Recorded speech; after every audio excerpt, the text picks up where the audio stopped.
POCSO court number 2 के विशिष्ट न्यायाधीश बलजीत सिंह ने नाबालिग बच्ची से छेड़खानी और निजी अंगों पर छेड़छाड़ के मामले में आरोपी शाहरुख खान को 5 साल के कठोर कारावास और 5,000 रुपए के जुर्माने की सजा सुनाई।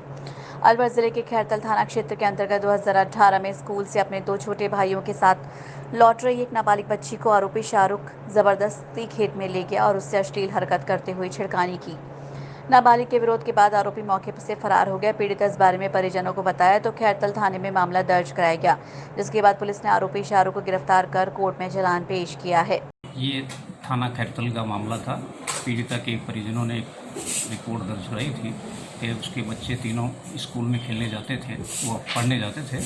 तो जब वो वापस आ रहे थे तो उनको लेने गया तो दोनों बच्चे रो रहे थे और एक बच्ची को मुलजिम ने पकड़ के खेत में ले गया और उसके साथ वाइट मतलब गाल पे पटका पाया और उसके साथ छेड़छाड़ी की। इस आशय की रिपोर्ट दर्ज कराई थी, जिसमें 28/18 PS थाना खैरतल में रिपोर्ट दर्ज हुई। रक्षाबंधन पर्व पर भाई के हाथों पर सजने वाली राखियों का कारोबार इस बार कोरोना वायरस के चलते सिमट कर रह गया है। अलवर का देश सहित विदेशों में नाम करने वाली राखियों का कारोबार इस बार 100 से 200 किलोमीटर के दायरे में सिमट गया, जिससे राखी कारोबारियों को करोड़ों का घाटा हो रहा है। विदेशों में राखियों की सप्लाई नहीं हुई। प्रमुख व्यवसायी अनिल जैन ने बताया कि अलवर की राखियों की मांग भारत सहित विदेशों में है। जहां भारतीय नागरिक रहते हैं 39 देशों में डिमांड रहती है, लेकिन इस बार कोरोना के चलते राखी देश नहीं विदेशों में भी नहीं जा पा रही। अलवर के 100 किलोमीटर के दायरे में रहने वाले दुकानदार माल जरूर खरीद रहे हैं, वो भी पहले की अपेक्षा कम ले रहे हैं, जिससे राखी का कारोबार इस बार 15 से 20% ही रह गया है। देखिए, कोविड-19 महामारी जो कोरोना के नाम से पूरे विश्व में चल रही है, हमारे अलवर शहर में और हमारे व्यापार में बहुत बड़ा इफेक्ट पड़ा है। हमारे यहाँ जो बाहर के व्यापारी आते थे, पूरे हिंदुस्तान से नहीं अपितु विदेशों से भी आते थे। इस साल कोई भी व्यापारी नहीं आ पाया है। मात्र यहाँ से जिनकी अप्रोच है राजस्थान में 150-200 किलोमीटर के लोग हैं, वही यहाँ पर आ पाए हैं और लगभग व्यापार में जो हमारा 100% व्यापार था वो 15 से 20% व्यापार रह गया है। पुलिस अधीक्षक के निर्देश पर अवैध हथियारों की धरपकड़ के लिए चलाए जा रहे अभियान के तहत एनईबी थाना पुलिस और DST टीम ने संयुक्त रूप से कार्रवाई करते हुए 2 जनों को पकड़ा, साथ ही 2 अवैध हथियार भी जब्त किए हैं। इनमें मुल्तान नगर दिवाकरी निवासी हनी सिंह पुत्र बूटा सिंह मजहबी से को एक बंदूक पौना सहित पकड़ा गया। इस युवक ने बंदूक के साथ फेसबुक पर फोटो भी अपलोड कर रखी थी। इसे पुलिस ने सूर्यनगर UIT फ्लैट के पास से पकड़ा। दूसरी कार्रवाई मुखबिर की सूचना पर की गई। पुलिस ने पवन उर्फ चूचू को 315 बोर के अवैध देसी कट्टे के साथ पकड़ा है। आरोपी खुदनपुरी गांव का रहने वाला है। पुलिस ने दोनों आरोपियों को गिरफ्तार कर आर्म्स एक्ट में मामला दर्ज कर लिया है। अवैध हथियारों के विरुद्ध SP साहब अलवर के द्वारा चलाए गए अभियान के तहत थाना पुलिस NEB तथा DST की टीम ने संयुक्त कार्रवाई करते हुए 2 अपराधियों को अवैध हथियारों के साथ अलग अलग मामलों में पकड़ा है। इसमें एक जो मुलजिम है उसका नाम रवि उर्फ हनी है, ये दिवाकरी का रहने वाला है। इसे सूर्यनगर से गिरफ्तार किया है। इसके पास एक पौना जो हथियार होता है, जो बंदूक टाइप का होता है, इसके साथ इसको गिरफ्तार किया है। वहीं अलवर पुलिस अधीक्षक द्वारा अवैध हथियारों की धरपकड़ के लिए चलाए जा रहे अभियान में अरावली विहार थाना पुलिस ने बीती रात मुखबिर की सूचना पर दबिश देकर अवैध देसी 315 बोर के कट्टे के साथ एक बदमाश को गिरफ्तार किया। पुलिस के अनुसार रात को 10 से 11 बजे सूचना मिली कि एक व्यक्ति काली मोरी फाटक के पास देसी कट्टा लिए खड़ा है और वो किसी वारदात की फिराक में है। इस पर पुलिस ने वहां पहुंचकर बदमाश को गिरफ्तार कर लिया। कल दिनांक 20/7 की बात है, शाम को 10-11 बजे की बात है। 4 साथ हम रेस्ट में थे तो 10-10:30 बजे हमारे को जरिए मुखबिर इतला मिली थी कि एक व्यक्ति है जो काली मोरी फाटक के पास खड़ा है और उसके पास कुछ देसी हथियार जैसे लगता है। इसी इतला पर हमारे से साथ गए थे। क्या नाम पता है, कहाँ का रहने? उसका नाम है लवली उर्फ अजय, पिता का नाम स्वर्ण सिंह और टिटोड़ा माला का बताया।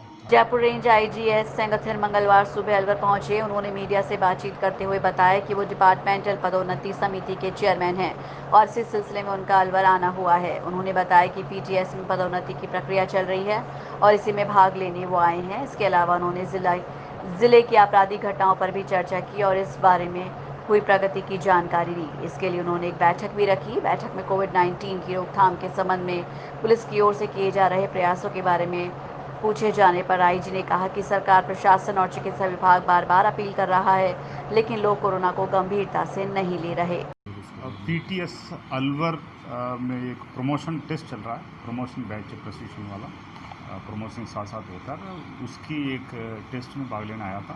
तो उसमें टेस्ट की एक कमेटी बनी हुई है, प्रगति रिव्यू कमेटी, और उसमें मैं चेयरमैन था। तो चेयरमैन की हैसियत से और जो आउटडोर एग्ज़ाम है और उससे रिलेटेड कुछ काम है वो करना था। साथ साथ कुछ एक महत्वपूर्ण आपराधिक प्रकरणों की रिव्यू करने के लिए प्रगति के बाद चर्चा करने के लिए टीम के साथ एक बैठक लेके करने के लिए। लोगों को कोरोना महामारी से बचाव, उसके रोकथाम और यातायात नियमों के नए जुर्माने को लेकर रोटरी क्लब अलवर फोर्ट के कैंपेन के तहत मंगलवार को शहर के होप सर्कस पर मास्क बांटे गए। इसके साथ ही बिना हेलमेट चलाने वाले दोपहिया वाहन चालकों को हेलमेट भी वितरित किया गया। रोटरी क्लब अलवर फोर्ट के अध्यक्ष मृणाल गागल ने बताया कि रोटरी क्लब अलवर फोर्ट की ओर से ये कैंपेन सोमवार को एसपी मैडम के कलमों द्वारा रोटरी की ओर से शुभारंभ किया गया है। इसके तहत पूरे सप्ताह भर रोटरी क्लब अलवर फोर्ट और एयू बैंक की ओर से लोगों को समझाइश कर मास्क बांटे जाएंगे और यातायात के नियमों की जानकारी दी जाएगी।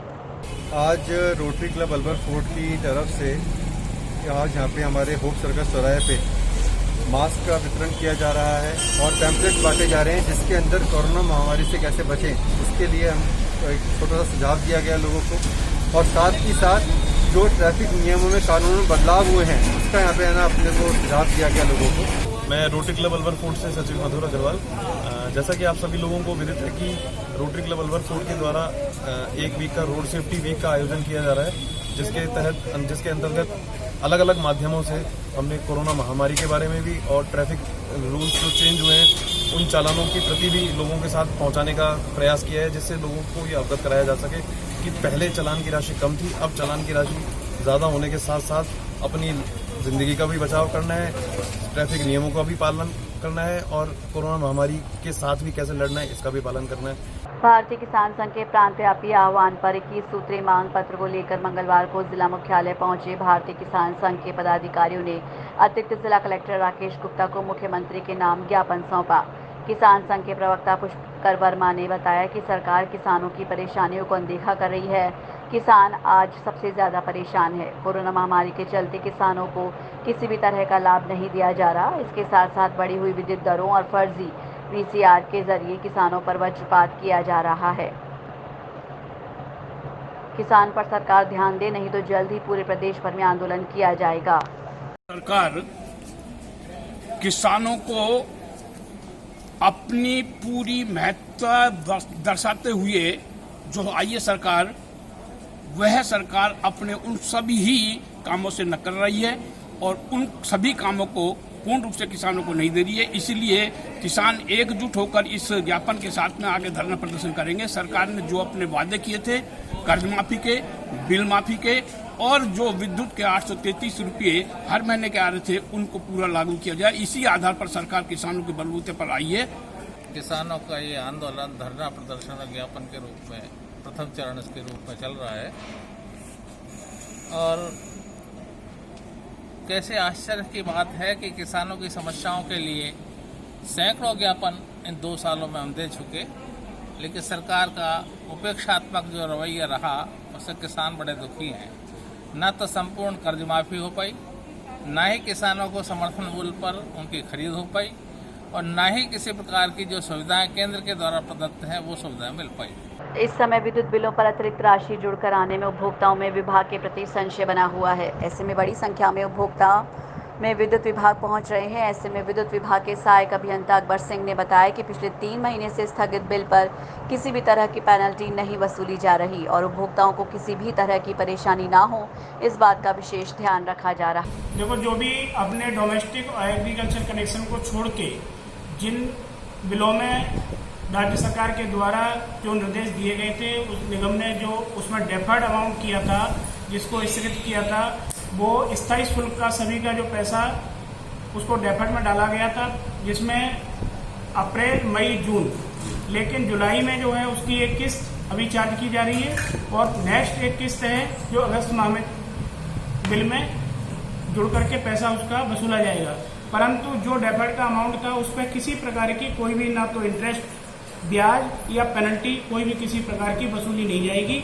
जो पैसा डेफर्ड में डाला गया था वही पैसा रिकवर वसूला जाएगा। इसके अलावा किसी प्रकार की कोई पेनल्टी नहीं है। संस्था माता श्री गोमती देवी जनसेवा निधि ल्यूपिन अलवर के क्षेत्रीय प्रबंधक वेद प्रकाश शर्मा द्वारा कोरोना संक्रमण से बचाव के लिए सामान्य चिकित्सालय अलवर के प्रमुख चिकित्सा अधिकारी डॉक्टर सुनील चौहान को कोविड केयर सेंटर के लिए 10 pulse oximeter, 100 disposable bedsheet, 100 sanitizers, 200 pair hand gloves, 500 mask उपलब्ध करवाए गए। माता श्री गोमती देवी जनसेवा निधि के कार्यक्रम प्रबंधक वेद प्रकाश शर्मा ने बताया कि जनसेवा की भावना से बढ़ते हुए संक्रमण के दबाव को देखते हुए कोविड केयर यूनिट के लिए उपकरण और सामग्री उपलब्ध कराई गई है। संस्था ने आज जिला चिकित्सालय को प्रमुख चिकित्सा अधिकारी महोदय को संक्रमण के प्रभाव को रोकने के लिए उसके बचाव हेतु 10 pulse oximeter, thermometer, 100 disposable bedsheet, साथ में 500 जो रीयूजेबल मास्क है वो उपलब्ध करवाए और सैनिटाइजर एंड हैंड ग्लव्स आज संस्था ने उपलब्ध करवाए। जैसा कि पता होगा, आपको पता है कि पिछले कई दिनों से जो कोरोना के पेशेंट्स हैं वो बढ़ते जा रहे हैं, तो उसको ही ध्यान में रखते हुए संस्था ने सामग्री जिला अस्पताल को उपलब्ध करवाई है। अलवर मुंडावर पंचायत समिति की ग्राम पंचायत नंगली ओझा के गांव दातला में पानी की समस्या को लेकर महिलाएं जिला कलेक्ट्रेट पहुंची। इन महिलाओं ने बताया कि उनके गांव में पानी की समस्या पिछले 3 साल से चली आ रही है। इस बारे में वो कई बार पंचायत सचिव को भी लिख कर दे चुकी हैं।